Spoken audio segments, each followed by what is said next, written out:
yo creo que si alguien está viendo o escuchando el capítulo y no conoce a nuestro invitado hoy día, sin ser un penalista, yo me atrevería a decir que es un delito, ¿no? Claro que sí, don Felipe.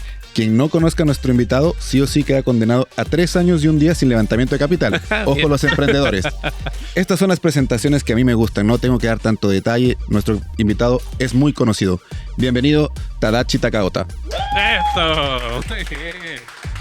Oye, un gusto. ¿Cómo estuvo estar la acá, presentación? Pues. Bien, impecable. No salió tan mal. Impecable.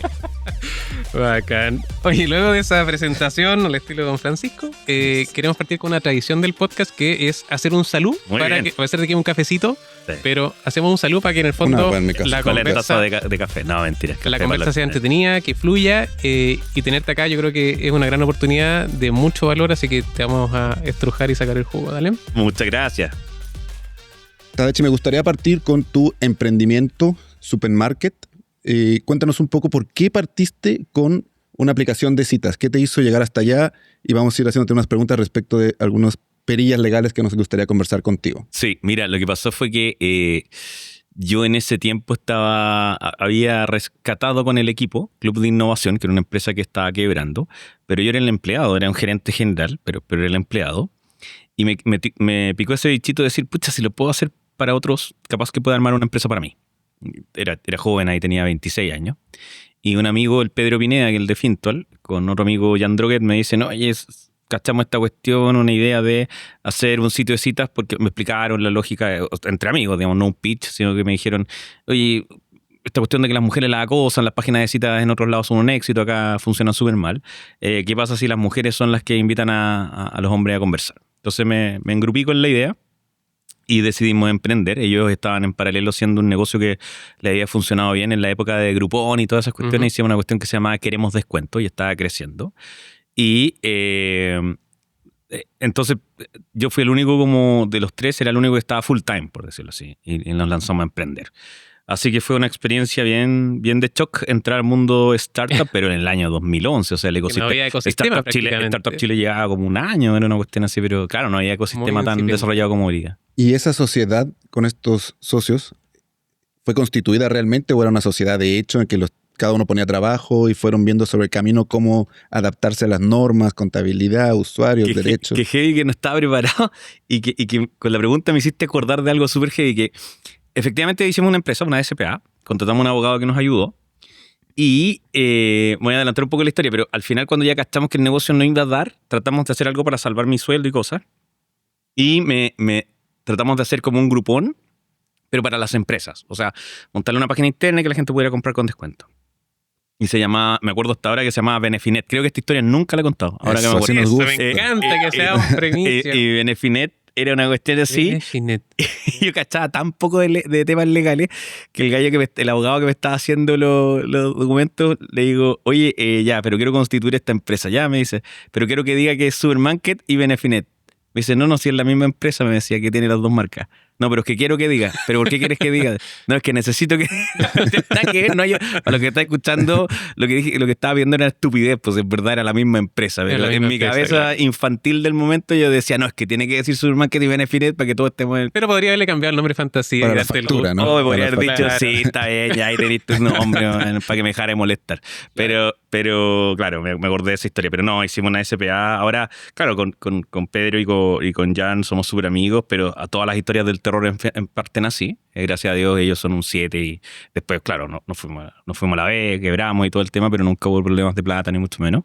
Así que nada, ha sido una historia bien como... Por lo menos desde el punto de vista legal, entre nosotros fue bien buena. Hay otras historias legales del terror, pero no fueron entre nosotros. Ya vamos a llegar a eso. Entonces, en temas legales y porrazos, en Supermarket, ¿no tuviste mayores experiencias o traumas legales? Yo te diría que nos salvó el hecho de que ellos ya habían emprendido y ellos sí tuvieron traumas legales antes de cómo llevar empresas. Pucha, las primeras veces que alguien te tira una licencia porque cacha que lo van a echar, como que todas esas partes se las comieron ellos y me las transmitieron a mí. Pero hay una historia interesante desde el punto de vista legal que tiene coletazos incluso. Un día yo estaba, bueno, la página se llama Supermarket, así la mezcla entre Supermarket y Man.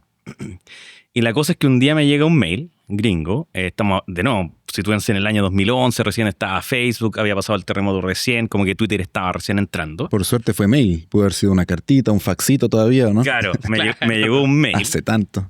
Y me llega un mail al correo de Supermarket que dice lawsuit, así como potencial demanda de DC Comics.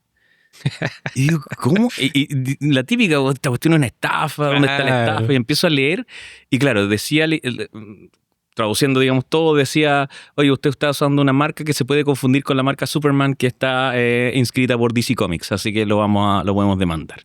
Chuta, me urjo, le hablo a mis socios, me dijeron, no sé qué hacer. Y llamamos en ese tiempo a un abogado que nos ayudaba, que le dijimos, y yo lo llamé y le dije, oye, está esta cuestión, ¿es real o no? ¿No es real? Bueno. ¿Qué puede pasar? ¿Es peligroso? Y me dijo, mira, yo creo que hay que defenderse. Oye, ¿cuánto cuesta defenderse? No acuerdo, pero era un monto no menor que no teníamos en ese tiempo. Entonces yo llegué en ese momento, no sé si esto es un consejo, voy a relatarlo como pasó nomás. Ni siquiera sé si lo voy a recomendar, pero yo hablé con mi socio y le dije, oye, pero es que esta cuestión no puede ser tan así. ¿Cómo puede venir alguien y demandarte y tener que estar gastando plata en defenderte en cada cosa que haces? Dije, chao, vamos nomás y no nos defendamos y veamos qué pasa. Escribí públicamente sobre el tema, fue súper chistoso en Facebook en ese tiempo que todos usábamos. La gente se reía de todo el tema. Incluso yo creo que ayudó un poco a que Supermarket se hiciera un poquito más famoso.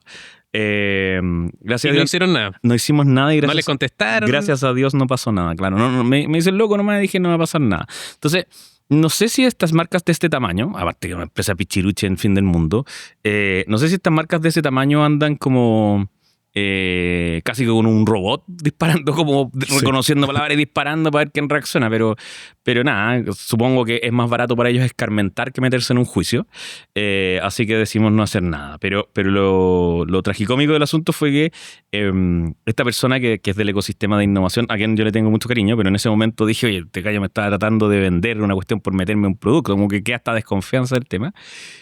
Y la cosa es que me empieza a llegar un mail de cobro de, oye, Tadashi, de una secretaria que él tenía, me dice, oye, te tenemos que cobrar las asesorías de ese tema. Y el le dije, taxímetro. Claro, ¿qué asesoría si no hiciste nada? Le decía, y como hablamos por teléfono. Claro, ¿qué asesoría? No hiciste nada. O sea, igual nos conocíamos, por ende fui muy cortés en el reclamo, pero estaba molesto. Y justo pasó que yo había entrado a la Corfo y yo era el subgerente de emprendimiento. Entonces estábamos vinculados porque, claro, igual él postulaba a fondo. Supongo que eso ayudó, claro. Que el siguiente mail después del mío le dice a su secretaria, no, fue muy mal entendido, no te preocupes. Se extinguió la deuda. La condonamos inmediatamente. Así que ese es el relato detrás del choque con Superman. Una pregunta para entender sobre ese mismo tema. Ustedes no habían registrado su marca en Chile, simplemente operaban con esa marca. No estaba registrada. No, sí registramos Supermarket, pero solo registramos Supermarket como tal. No hicimos. Obviamente compramos también en el, que no es lo mismo, pero compramos los dominios de supermarket.cl, .com. No me acuerdo, había uno más, creo que era .org. Eso fue lo que hicimos, pero no hicimos ni variantes de Supermarket, ni meternos en otros nichos pensando que en el futuro, no sé, vendiéramos merchandising del tema, eso no lo hicimos. Y cuando le pusieron ese nombre, ¿jamás pensaron que DC Comics iba algún día a mandarles un DCista? No, claro. Marca? O sea, era hacerse el logo y rezar. Esa fue mi técnica legal para atacar a DC Comics. Pero funcionó. Hasta donde entiendo funcionó. ¿A qué santo le reza, Tadashi? Oye, Tadashi, para seguir con tu emprendimiento de citas, sin perjuicio de que hoy en día todos sabemos que ya no existe, hay temas hoy que pudieron haber influido negativa o positivamente en su desarrollo. Sí. ¿Cómo resguardaban ustedes en ese momento el tema de la imagen, los datos personales de quienes utilizaban su plataforma? ¿O fue algo que simplemente por la época no se tocó? Buena pregunta. Mira, en la época no había un tema de privacidad tan fuerte. De hecho, hay cosas por control que nosotros hacíamos que no sé si hoy día serían incluso legales. Por ejemplo, yo era el encargado de un trabajo bien sórdido, que era revisar todas las fotos que subía la gente. Las mujeres andaban impecables, fotos súper decentitas. Los hombres eran terribles para subir fotos. Y se imaginarle lo que me pillaba cada 8 fotos más o menos. Entonces tenía que ver todas las fotos. Entonces, claro. la oficina se reían porque sabían Era una compartíamos galería, oficina weón. con otros amigos. No solo por eso, sino que yo estaba en el computador Y de repente, ¡pa! y se escuchaba, ¡no! ¿Por qué? Y ese era yo que había encontrado una foto de ese estilo. Entonces compartíamos oficina con otras empresas. Entonces, claro, no sé si hoy día revisarle las fotos a alguien es legal o no, bajo la legislación actual, pero en el momento era la forma que teníamos de proteger a las mujeres frente a no encontrar fotos indeseadas o que no correspondían para el tipo de trato que estábamos tratando de entregar. Y el otro tema interesante fue que en esa época nosotros ganamos un fondo con la Corfo. De hecho, yo pitchaba este tema, como que siempre he tenido ese talento para presentar los proyectos.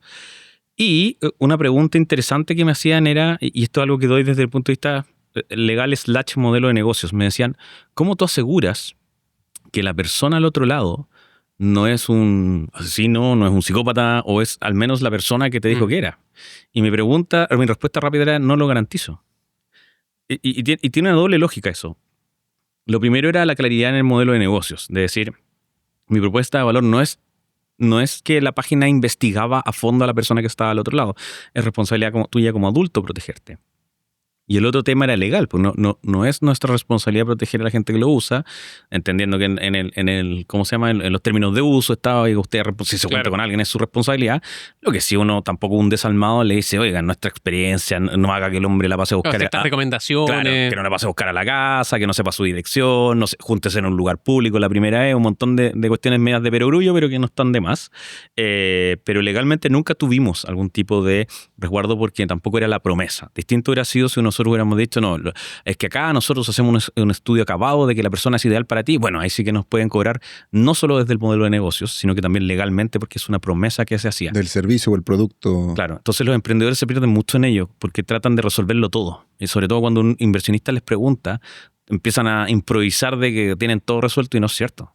Y eso se nota al tiro. Entonces demuestra mucho más expertise decir, no lo voy a resolver. Obviamente el jurado queda como así, pero después entendía por qué daba esa respuesta porque lo explicaba. Y es mucho mejor ser honesto, Juan, que es mucho andar mejor ser vendiendo honesto humo, en tu modelo de weón. negocios. Sí. Ahora, yo creo que también hay un tema importante, porque en el fondo, en esa época donde armaste el emprendimiento, el estado regulatorio de Chile es otro hoy día. O sea, Sin duda. O sea, tus datos valían ley de nada. protección de datos, claro. Y siguen valiendo nada hasta que entren en vigencia las modificaciones. Así, aprovechen de y compartir hay datos. No, efectivamente, mentira, hagan nada que ver, adresitas, nada que ver, etcétera. nada que ver. No, pero efectivamente el estado regulatorio era muy distinto al de hoy día. Hoy día Sí. está sobre regulado en muchos aspectos. Uno es eso y otro es que yo creo que fuimos criados sin conciencia. O sea, para mí mi root para mí vale cero, a pesar de que conscientemente entiendo todo lo que pueden hacer. Ya lo he dado tantas veces que no sé qué me queda por proteger, digamos. Claro. Es como tener fotos. público casi. Es como tener fotos de nueve. Oye, no me saques fotos de ya, si ya están dando vuelta por todos lados, ¿qué voy a hacer? Claro. Entonces lo mismo me pasa con el root, pero yo creo que incluso es para las nuevas generaciones, de que entiendan su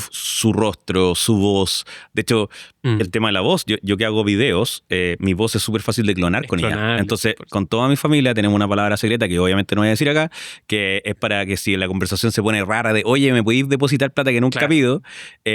Ya, pero dime la palabra secreta, que es una palabra que no vamos a usar nunca en una conversación normal. Y ya hay personas que están obviamente dedicadas a todo esto que hablan de la identidad digital, que es como paralela y requiere tanta protección como la identidad personal, digamos, del día a día o terrenal, que hay que cuidar. Y ese es uno de los mejores tips que hemos escuchado al respecto. Así es. Sí. Oye, Tadachi, yo quiero llevarte a otro tema que lo tocaste tangencialmente, pero creo que es importante conocer tu visión. Dijiste que con tus socios en tu emprendimiento no tuviste ningún problema, pero sí has visto porrazos legales.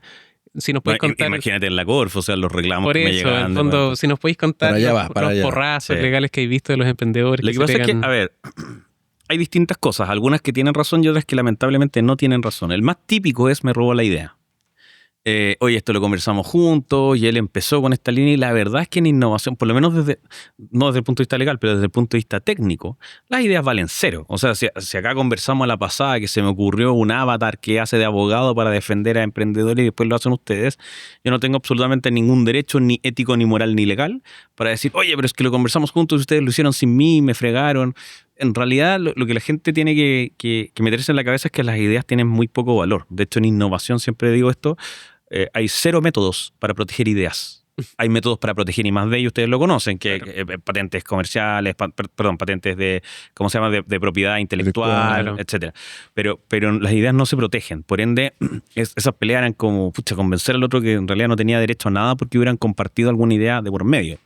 Hay otras cosas que tienen que ver y son súper complejas que tienen que ver con cuánto aportó cada uno. Por ejemplo, yo me acuerdo cuando partí Supermarket, que yo me sentía pésimo porque Jan, que era el programador, en ese tiempo tú programabas desde cero, no como ahora que la IA te hace la mitad de la pega.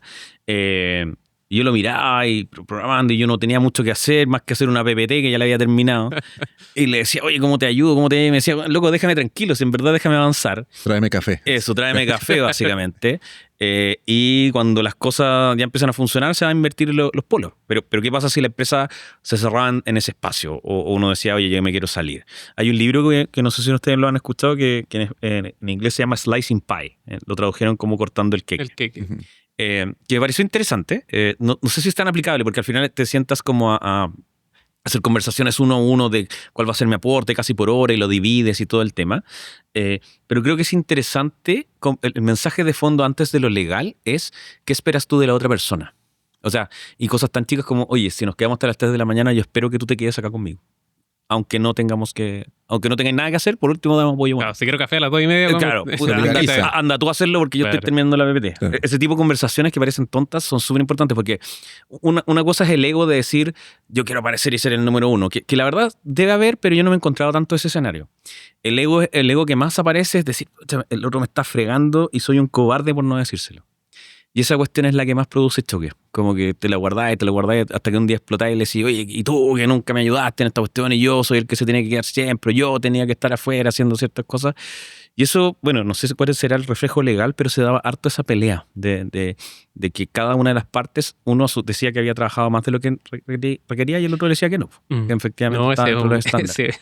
Ese es un gran tema, la verdad. Es un gran clásico, digamos. Es un gran tema y lamentablemente yo creo que responde mucho a la idiosincrasia chilena que no somos muy directos a veces para decir las cosas. Por ende, cuando tenemos que enfrentar conversaciones difíciles, simplemente las evitamos. La aplazáis. Y de hecho, el consejo que siempre damos a los clientes, a los emprendedores es tengan las conversaciones duras al principio porque más vale que se rompa algo en su inicio a que te dis cuenta después, cuando ya tenéis algo construido, algo de valor, que no era la persona correcta. En consecuencia, echar para atrás es un proceso mucho más duro. Y involucrar a abogados tiene una pequeña gracia, que es la misma razón por la que dicen que a veces se contratan consultores. Es porque la conversa difícil viene de afuera. Entonces no fuiste tú el interesado. Él expuso el tema, ya tenemos que conversar. Ya tenemos que conversar, nada que hacer. Y eso ayuda harto también a suavizar esa conversación. Y le quita sentimientos también a la conversación. Se vuelve objetiva a los puntos directos que hay que conversar y listo, no hay emociones, etc. Claro. Otro tema similar que me pasaba harto en la Corfo era las copias. Decían, oye, es que yo hice este emprendimiento y ojo, porque el otro partió el emprendimiento un año después y no podéis probar si fue inspirado por ti y todo el tema. Y que también a nivel técnico, al menos de innovación, importa cero. O sea, es como decirte, oye, es que yo hice la primera impresora 3D y si alguien más hace una impresora 3D me está copiando. Eso no es cierto. O sea, mientras no haya un dominante, competir. Y la verdad es que los incentivos, salvo que haya una violación de patente o de propiedad intelectual, para el ecosistema, para la sociedad, es mejor que vayan muchos actores tratando de hacer lo mismo porque le da redundancia que alguien lo logre. Por ende, por lo menos de mi parte, si es que en algún minuto tengo que tomar una decisión salomónica, jamás voy a defender al gallo que dice es que el otro me capió de tratar de hacer lo mismo. O sea, gana en buena lid, si eres mejor que él, gana en el campo de batalla y gana el negocio. Pero no voy a dejar de financiar a alguien, no lo voy a sacar del proceso porque te hizo una copia del tema. Que era una respuesta que obviamente no les gustaba escuchar porque esperaban que uno pusiera el grito en el cielo y dice, oye, gracias por avisarme, lo voy a sacar ahora. Y la respuesta en verdad era, no me importa. No me importa y que gane el mejor. Claro, aparte que te copien, entre comillas, también valida tu idea. O sea, también quiere decir que la idea que tuviste es buena, te permite tener competencia, siempre te ayuda a mejorar. Sí, ¿no? Hay un tema que la gente se pierde, pero que cuando empiezan a salir muchas soluciones en un tema, como bien dices tú, es una buena noticia porque pone un estándar. Lo que pasa es que algo que los emprendedores aprenden más temprano que tarde es que tú no puedes educar a alguien para que use tu solución. O sea, si yo vengo hubiera sido el 90 y digo, tengo una solución para ser más sostenible, pero el tema no estaba en la mesa, no hay forma en que yo le enseñe a alguien a que esto es importante y para que después me compre. ¿sí? Lo que pasa es que hay muchos actores que empiezan a resonar y se vuelve un ecosistema y ahí la gente empieza a consumir ciertos productos o servicios porque cambia la cultura. La cultura nunca cambia de un producto o servicio, cambia por un enjambre de ideas que empieza a chocar. Entonces, por eso es que se arman estas comunidades fintech, comunidades de, no sé, del comercio, las mismas cámaras de comercio que hay. Porque no es solamente para hacer, por ejemplo, un asiento en el lado opuesto del Estado, del gobierno, para poder representarse con una voz. Es también para setear estándares. Es para decir, esto es lo que esperamos del tema, esto es lo que se define, etcétera, etcétera. Entonces, por eso es que los competidores son muchas veces aliados si es que uno hace esa conversación en esa línea, entendiendo que puede haber mercado para todos. Pero eso se da más en un negocio de corte más disruptivo, como algo que no existe y que el grado de innovación es full, o con pequeñas innovaciones igualmente se da lo que estáis planteando. Yo creo que puede pasar en todos los temas, desde panaderías hasta... Porque todo tiene que ver con el tamaño de mercado que tú estás tratando de capturar y cuánto es realmente lo que puedes capturar. Eso típico que hablan del TAM Samsung.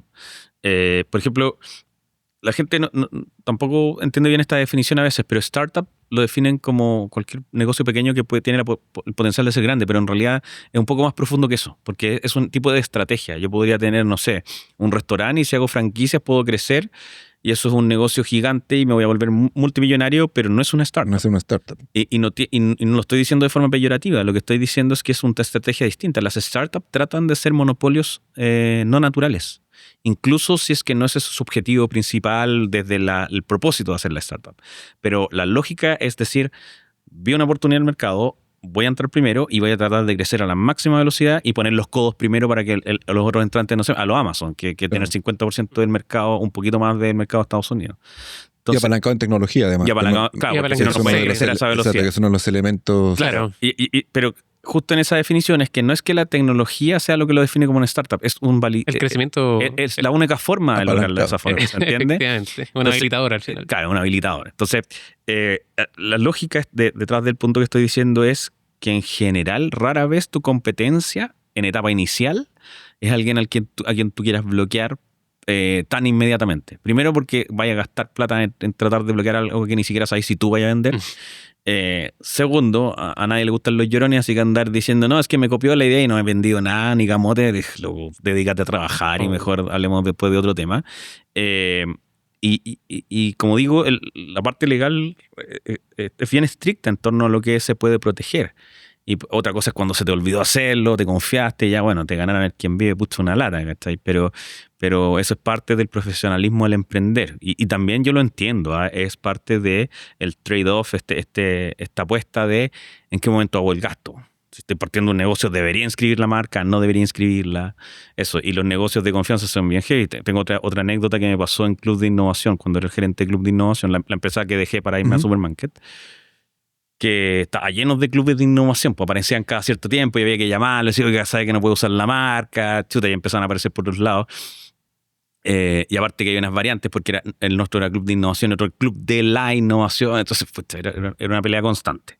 Y un día llamó a la que era la abogada, yo había llegado y había una abogada, una persona encargada de patentes, que le dije, oye, ¿sabes qué? Queremos inscribir la marca para protegernos de un caso muy particular, no me acuerdo, una universidad que querían armar una cuestión, ponte tú. Y la galla me dio muy mala espina porque me llamó y dijo, le escribí un mensaje o un mail y me llama al tiro y dice, ya, sí, no, lo vamos a inscribir en esto, en retail, en todo esto. Entonces no me dio la sensación de estar entendiendo mi problema. Me dio la sensación que me estaba tratando de vender lo que fuera. Entonces me quería inscribir en 4 marcas que claramente ni siquiera me preguntó de cuáles eran mis planes o la estrategia de futuro. Y esa cuestión también siempre queda esta sensación, es como con los mecánicos, como que siempre tú tratáis de guacharte con uno porque no sabes si el abogado te está metiendo productos que son necesarios o no.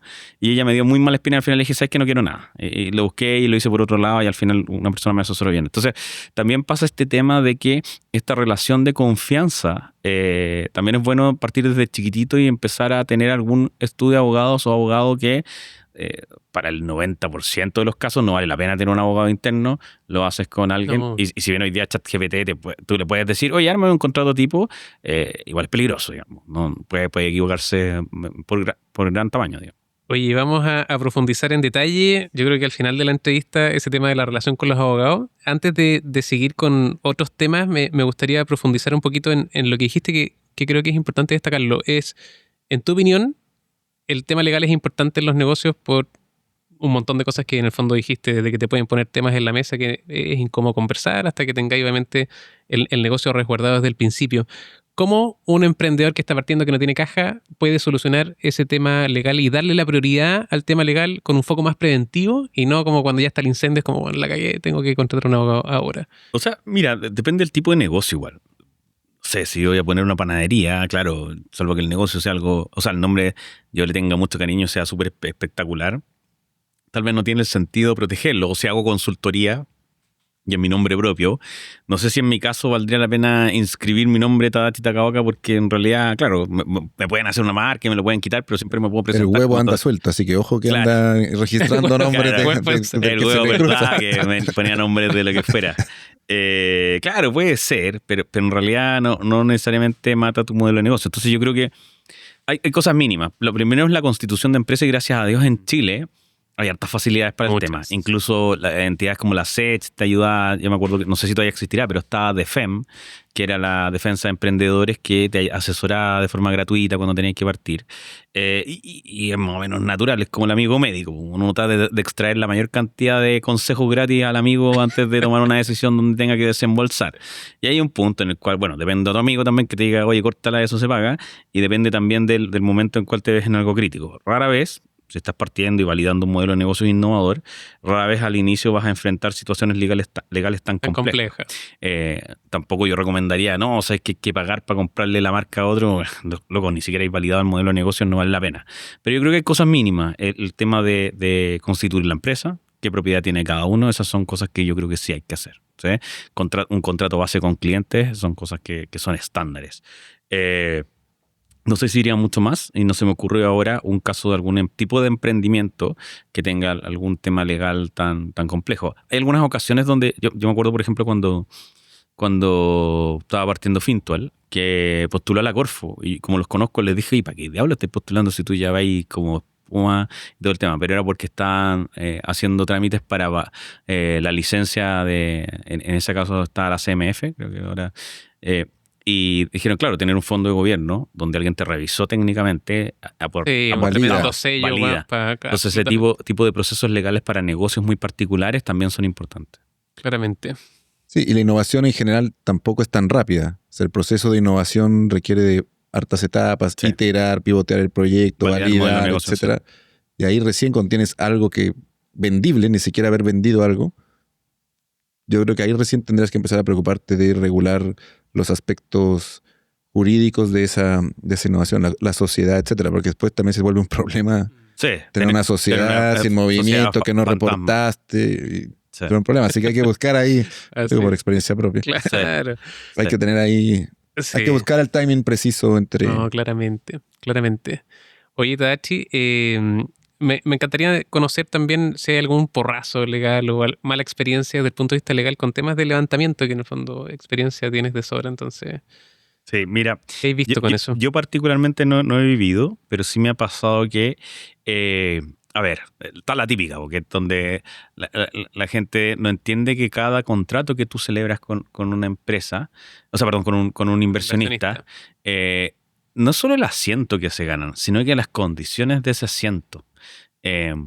Entonces, algo que me ha pasado mucho es que la gente menospreció, por ejemplo, qué tanto poder tenía esa persona de veto o qué tanto poder tenía esa persona de trancar una cuestión y se ven envueltos en un tema donde un inversionista minoritario, entendiendo que no tiene mucha participación y que cuando son minoritarios tampoco es que te aporten mucho en el día a día, porque si por mucho que aporten, en verdad, mi número no va a crecer mucho.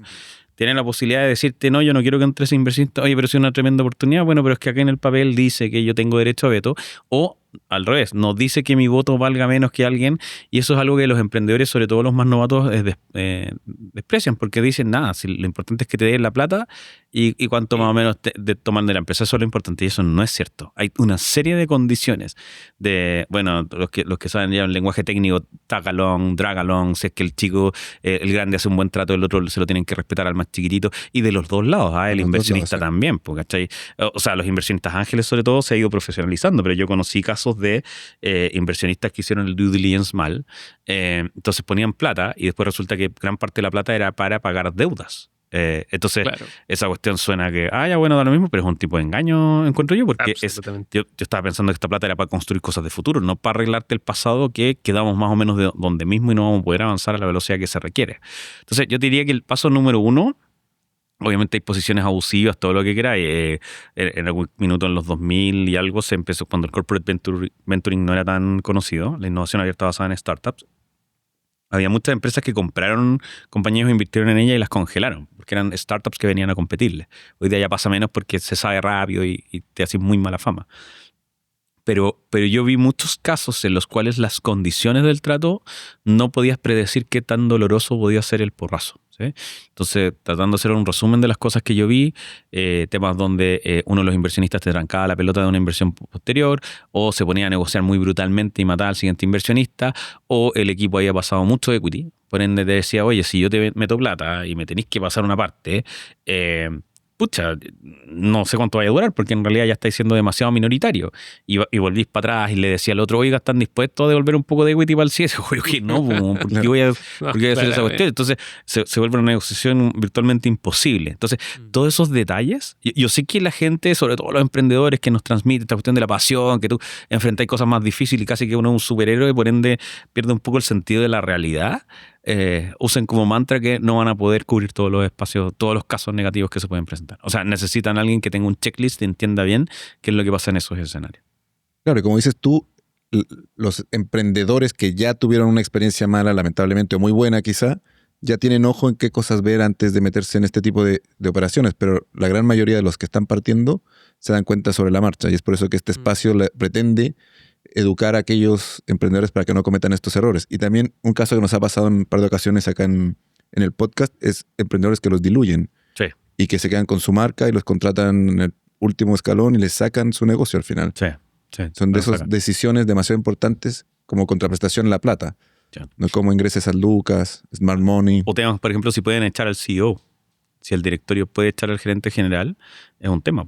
Te echan, bueno, súper bullado el caso de Sam Altman, que después lo tuvieron que recontratar casi que de rodillas. Es un caso medio ya atípico, medio extremo, pero te puede pasar, o sea, te pueden echar como gerente general. No sé si es para decir, no, nunca afirmes que te puedan echar como gerente general, porque yo creo que también hay que tener una presión de decir, oye, pucha, y de resultado y claro, apuntar pero saberlo y entenderlo. Saberlo, entenderlo y poner ciertas condiciones bajo las cuales te pueden echar. Tal vez hay que poner ciertas condiciones objetivas. Y no porque sabes que nos caíste mal o estáis muy porfiados, digamos. Puede ser que sea mala performance del negocio bajo ciertos números, etcétera, etcétera. Pero eso es sumamente importante, entender las variantes bajo las cuales un asiento en el directorio puede tomar decisiones muy complejas. Absolutamente. Oye, y en la experiencia que tuviste, ¿los emprendedores venían preparados para enfrentar esos temas legales de un levantamiento futuro o estaban enfocados en otras cosas? No. Yo diría que hoy día hay menos, pero fueron muy inocentes en torno a cómo enfrentar. A ver, lo que pasa es que tienen que pensar también que Chile, no sé, startups que levantaran capital y que la cuestión ya fuera constante, estamos hablando del año 2018 más o menos, 2017, no llevamos tanto tiempo con gente levantando capital. Antes, levantar capital era como encontrar un unicornio, digamos, claro. Era muy poca la gente que lo lograba. Entonces, tácitamente se empezó a transmitir la imagen de que levantar capital era el éxito. O sea, si tú levantáis capital, básicamente lo habías logrado como emprendedor. Hoy día entendemos que no, porque eso es el paso 1, digamos. Es como que te acepten en la universidad. Te queda estudiar toda la universidad, pasar los ramos, claro, que no te echen. Todavía te queda mucho camino. Pero antes se entendía casi que era como ya triunfar en la vida. Entonces, había una mirada tan fuerte de querer lograrlo que las condiciones las pasabais por alto. Oye, sí, estoy dispuesto a invertir en ti, eran las palabras mágicas y todo lo que venía después era ruido blanco. Como que, bueno, y las condiciones... No, pero firmemos. Entonces, hoy día, obviamente, con más historias de terror de por medio, yo creo que eso ha cambiado. Yo diría que hay varios emprendedores que son profesionales, gente que ya está súper enfogueada en esto, es una carrera que siguieron, por ende no les pasa tanto, pero en esa época, por lo menos, no, era totalmente menospreciado, eran pocos los abogados que estaban especializados en startups, porque lo que hay que entender es que una startup no es una versión pequeña de una empresa grande, ¿sí? Claro. Porque la lógica como crece, las empresas no están levantando capital cada 2 años, año y medio, por ende no enfrentan a cada rato un inversionista que está mirando el cap table del que viene detrás, ¿cachai? Entonces, la lógica es muy distinta. Hoy día sí ya estamos especializados, ustedes son un ejemplo de eso, pero en esa época nada, yo creo que los mismos abogados estaban tratando de entender bien este cómo mundo. funciona el mundo. Haciendo la práctica también con los... Sí. con sus Espérate, un punto más. empresas. Imagínense que cuando yo estaba en la Corfo, no sé si todavía, pero era tragicómico porque cuando ponían plata en fondos de inversión, habían algunos premios y metas que eran por levantamiento de capital. Pero para la interpretación de la Corfo, el tema de notas convertibles, que no sé si los que nos están escuchando lo entienden, vamos a explicar muy rapidito cómo Dale. te doy un crédito, pero si el negocio va bien, lo convierto en inversión. O sea, ya no me devolváis la plata, dejo la plata adentro y tú me das equity. Claro, es mucho más profundo de lo que expliqué, pero es eso. No, pero se entiende. La Corfo interpretaba eso como un crédito, no como una inversión. Y por ende, muchos no pudieron cobrar porque dijeron, no, ustedes le dieron un crédito. Le dijo, no, pero es que se va a comportar, si me va bien, se va a comportar como una inversión. Bueno, pero hoy día no se comporta como tal. Y era un cacho. Y perdimos la pelea. Digo perdimos porque yo era del lado que decía, no, pues si esto es una inversión, claro, es un vehículo de inversión que tienes una lógica de ese estilo. Entonces, a lo que voy es que no sé si todavía seguirá así. Si yo fuera el vice de la Corfo, le diría córtenla, esta cuestión es un levantamiento de inversión, pero son discusiones que se daban. El regulador siempre va más lento en general, y más cuando estas técnicas vienen copiadas, entre comillas, adaptadas desde lógicas extranjeras. Sin duda, porque el incentivo es no mandarse un condoro, no darle agilidad al sistema, es no mandarse un condoro con platas públicas. Absolutamente. Oye, ¿y recomiendas levantar capital o bootstrapear? Buena pregunta. ¿Y en qué minuto? Depende de la estrategia de la empresa. Si quieres hacer algo para comerte el mundo porque necesitas crecer a alta velocidad y ya cachaste más o menos que si metes $1 sale $1 como algo, levanta capital. O sea, y levanta la mayor cantidad de capital que puedas y anda midiendo a máxima velocidad de crecimiento. Si estás en cualquier otro escenario que no sea ese, no levantas capital. Siempre va a ser mejor el bootstrapping si es que no estás tratando de crecer a alta velocidad porque estás entendiendo el mercado. Ahora, obviamente no es tan fácil como lo estoy explicando porque empiezan las dudas de los fundadores de decir, oye, pero es que si no corro tan rápido capaz que me copien, capaz que me alcancen, capaz que me saquen del negocio.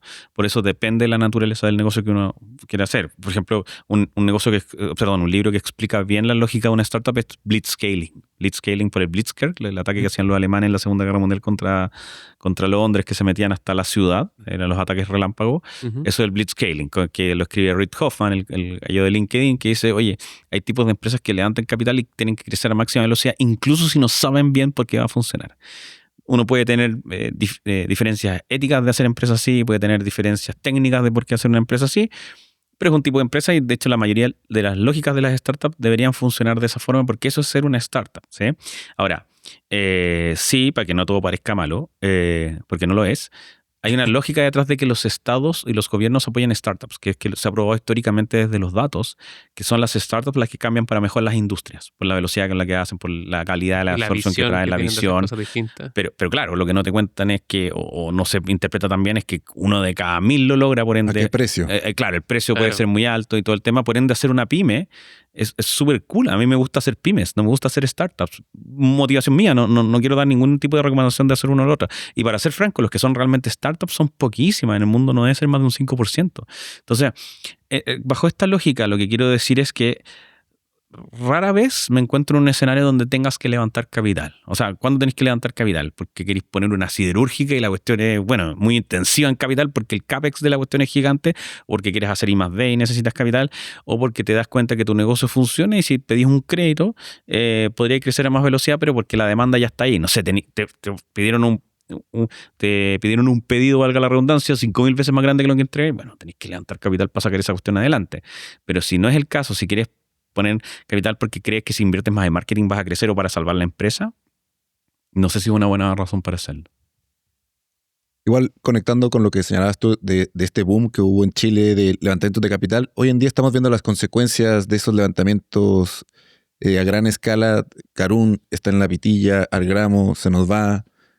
Hay otro que hace poco también le fue mal en el fondo y son estos unicornios que hubo en su momento que reciben enormes cantidades de dinero como levantamiento de capital y hoy, un par de años después, están quedando fuera de la jugada por ese levantamiento sin control. Sí, lo que pasa es que cuando tú haces una startup, que fue la lógica que siguieron, te pegas un salto por sobre un precipicio, digamos, que es lograr, porque la gente piensa que es listo, me creíste la valorización, así que aquí quedamos. No, po. En realidad lo que pasa es que me creíste una valorización y ahora empieza el arduo camino de mostrar resultados financieros que justifiquen que efectivamente yo te prometí correctamente lo que iba a pasar en 2-3 años. El problema está en que negocios como Caruno o incluso Algramo, que yo los conocí hace años y fueron variando su modelo de negocio, fue porque tenían que pivotear porque no lograban encontrar un negocio que tuviera la escalabilidad necesaria. Lo mismo que el caso de los autos, digamos, con W. Autos, sí. Entonces, a mí me contaban algunos insiders que no me acuerdo qué año fue, pero el 2021, 2022 logró números azules. Pero dijeron, es que hay que crecer más rápido. Entonces, le metís más plata, le metís más fuerza, y cada vez que tratas de crecer a alta velocidad, corres un riesgo. Corres un riesgo de no haber alcanzado el impulso, y no es que puedas volver al otro lado del riesgo. Te caes por el precipicio. Claro. Entonces, cada vez que una startup levanta un capital, le pasan una bomba que puede explotar o que puede pasar al siguiente nivel, y en algún minuto esa bomba se estabiliza y vendes la empresa o te compran, te adquieren, etcétera, etcétera. Entonces, lo que hay que entender es que hoy día vivimos bajo una lógica empresarial, que acá es donde ya empieza la filosofía, pero es de o creces o mueres. Esa es la lógica bajo la que vivimos. Todos, no solo las startups, los que sean empleados en grandes compañías, te dicen o te voy a pasar menos presupuesto y tienes que crecer más rápido en pos de la eficiencia, y eso nunca para. Y hay libros como, por ejemplo, Company of One, Compañía de Uno, o el otro es Small Giants, Pequeños Gigantes, que con datos ponen en tela de juicio que esa sea la forma de sobrevivir. En realidad la forma de sobrevivir, dicen, es crear valor. Y crear valor requiere que a veces hagas inversiones grandes que se enfocan 100% en el producto o en parar. Nunca vas a crecer cero, pero si creces menos en pos de crear valor o te mantienes en el tamaño en pos de tener control sobre el valor que estás creando. Entonces, yo creo que todavía no llegamos a un estándar de cómo hacer una empresa. Yo creo que todavía no llegamos a un estándar de lo que es hacer el tema. Algunos creen que es el modelo startup, algunos que es el modelo pyme. El modelo que usamos en Chile y en Latinoamérica en general es súper siliconvaniano, pero el europeo no es igual. Entonces, esa es la discusión hoy día. La discusión es qué tipo de empresa quieres ser tú. Por ejemplo, yo en el caso de... Hoy día soy independiente y la forma en que armé mi empresa fue para tratar de vivir lo más tranquilo posible con la mayor holgura financiera posible. Y lo estoy logrando, pero no sigo los parámetros de ni las startups ni las pymes.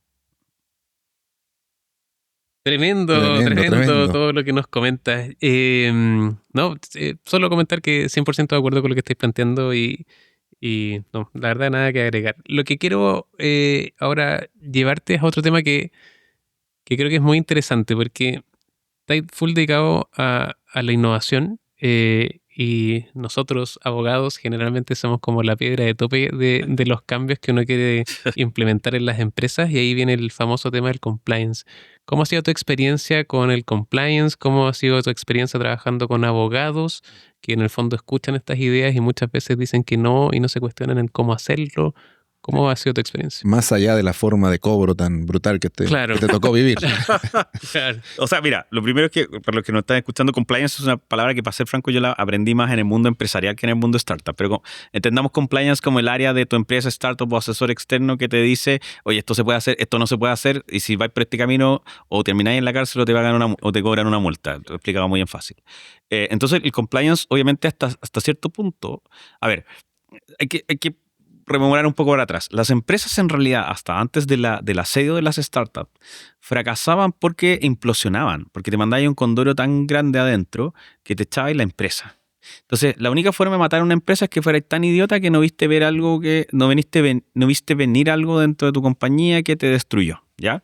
Ese mundo cambió, obviamente, desde aproximadamente, no sé, los directorios de estas empresas tienen como 100 años, parten en Países Bajos por las navieras, y eso ha pasado mucha agua bajo el puente. Por ende, hoy día tú puedes hacer todo perfecto de tu empresa, no cometer ningún error financiero ni legal y aún así morir, ¿sí? Y eso es lo que se conoce como la disrupción y todo el tema. Entonces, el rol de compliance, al igual que los directorios, era no cometamos errores.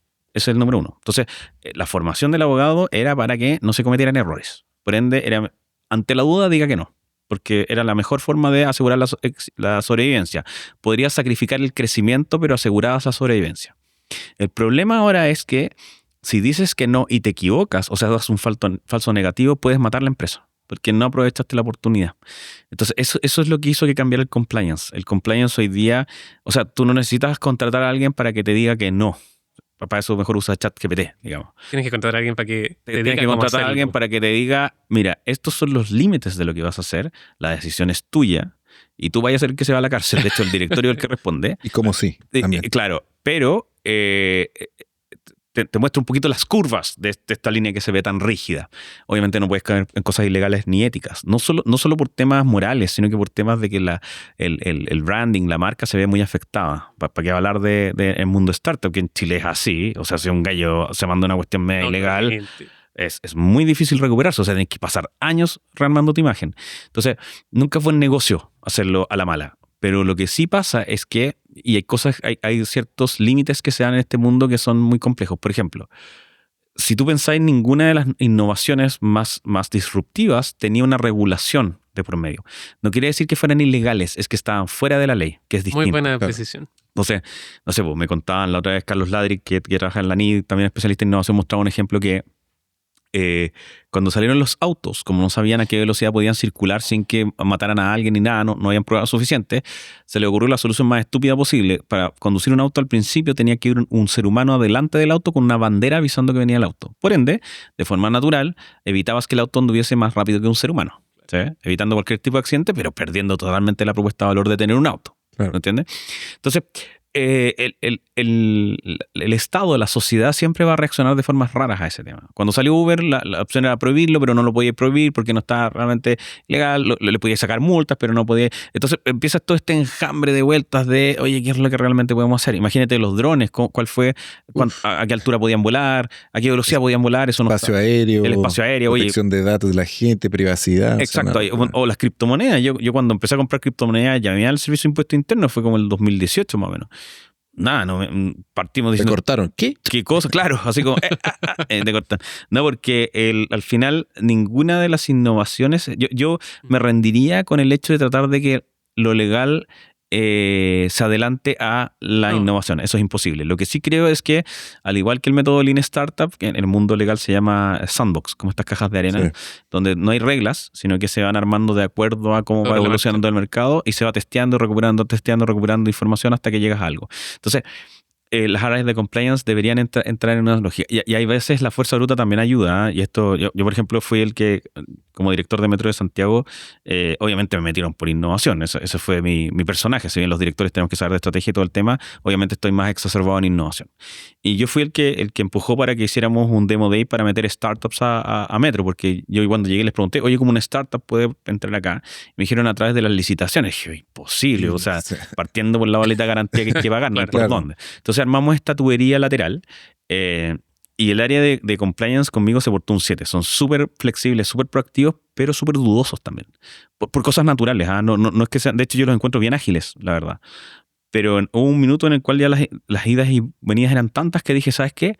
Háganlo como les estoy diciendo, porque obviamente no lo decía de cabrón, sino que porque tenía la experiencia del hecho de Demo Days y las reglas, preguntas del estilo, oye, ¿de quién es la propiedad intelectual? Oye, lo que se desarrolla acá adentro, etcétera. Hay estándares, pero como no lo habían hecho, les parecía todo novedoso. Todo nuevo para ellos. Y hay una parte en donde tuve que decir, oye, háganlo. Si queda la embarrada, yo pongo la cara, que quede en acta que yo estoy diciendo que esta cuestión se hace. Obviamente no corro riesgos estúpidos, sino sé hacerlo. Y esa fue la forma en que salió el demo. Entonces, tener el poder de ser director a mí me gusta, no por el ego, sino que me permite abrir puertas entre emprendedores, en este caso, que son cosas que lamentablemente tienes que friccionar con el compliance y de repente pasar, no por encima, sino que de la mano, pero al otro tironeándolo porque no quiere avanzar, digamos.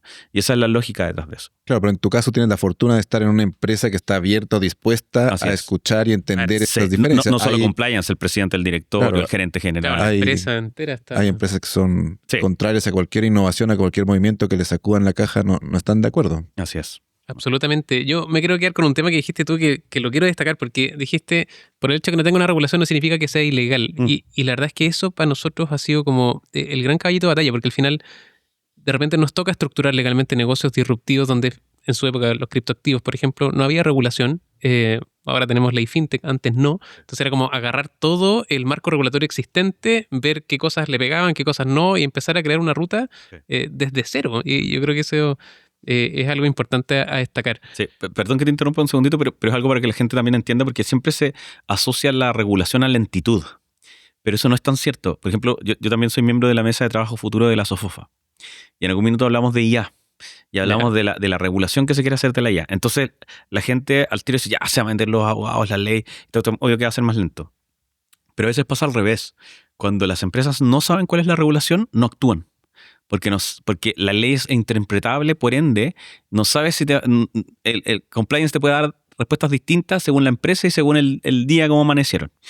Entonces, el poner una regulación ayuda a decir esto se puede y esto no se puede. Te puede gustar o no gustar la regulación, pero por lo menos ya sabemos que se puede. Reglas claras. Objetiviza. O no tan claras. Es distinto como cuando tu pareja te dice haz lo que queráis y no haces nada, porque no sabéis si te va a mandar un cóndoro, ¿cachai? Es distinto o lo haces si te lo mandas igual también. Claro. Convengamos es distinto decir, oye, vuelve a las 11. Ya listo, ya sé que voy a volver a las 11, tal vez no quiero salir hasta las 11 porque mejor para eso no salgo, ya, pero ya puedo tomar decisiones. ¿Se entiende? Entonces, cuando no hay una regulación, es como haz lo que queráis. Pero tú sabes que ese haz lo que quieras no es inocuo.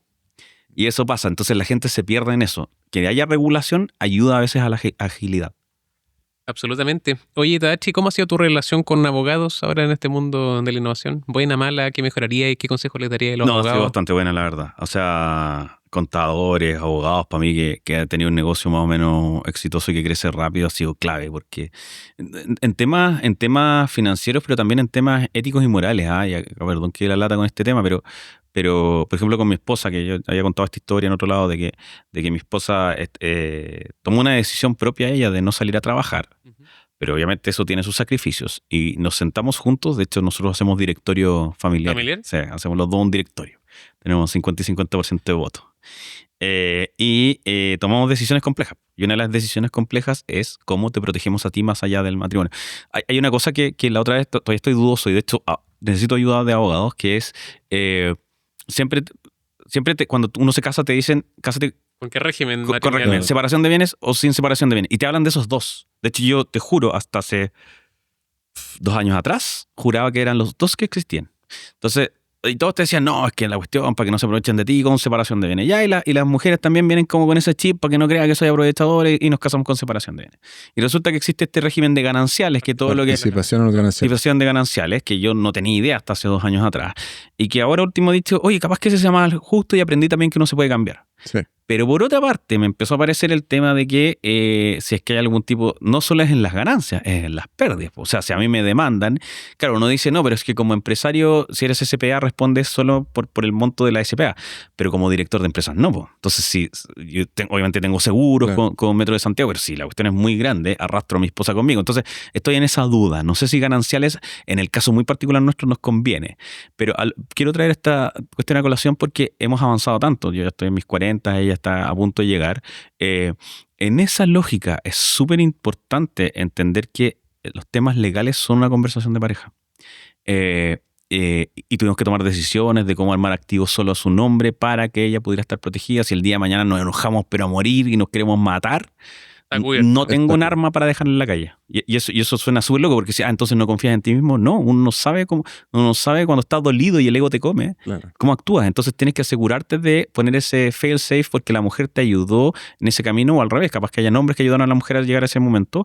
Creo que hay que hacerlo. Entonces, así como lo voy a decir de esta forma, la prueba de amor en un matrimonio es lo legal.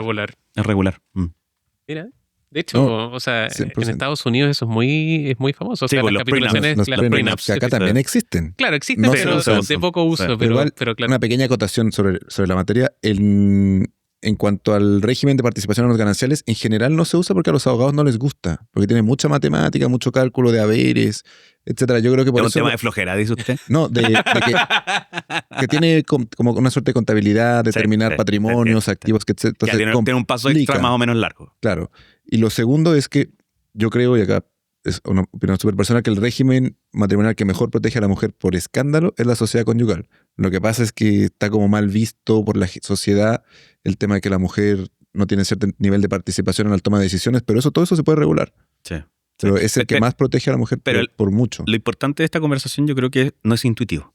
No. Para nada. No. Entonces uno no se puede dejar llevar por las recomendaciones de amigos no abogados, sobre todo porque muchas de ellas vienen del machismo, del ego, claro, creo que desde el desconocimiento, efectivamente.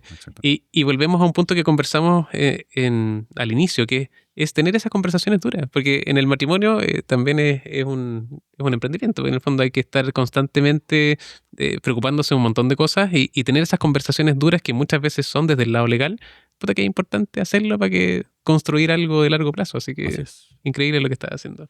Oye, Tadashi, yo te quiero hacer una última pregunta, porque ya la productora nos está presionando en honor a tu tiempo y a todas las cosas que hay que hablar. O sea, que faltan por hacer aún en este maravilloso podcast. Te quiero hacer una pregunta que le hice también al gerente general de Book que vino acá con nosotros, al CEO.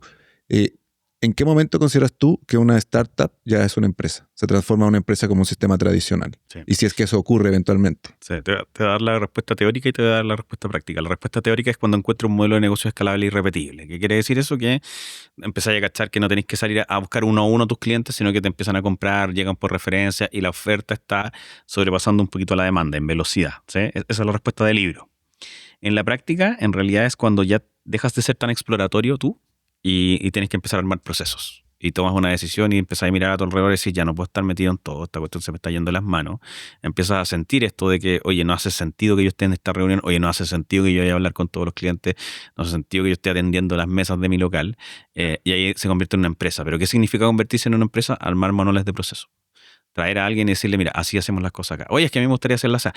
Qué bueno, pero primero hazla como te estoy diciendo y después me recomendáis cosas. Después innovamos. Creamos el departamento de innovación y vamos haciendo acá. Exactamente, pero primero hazlo porque nos tomó meses o años llegar a este estándar.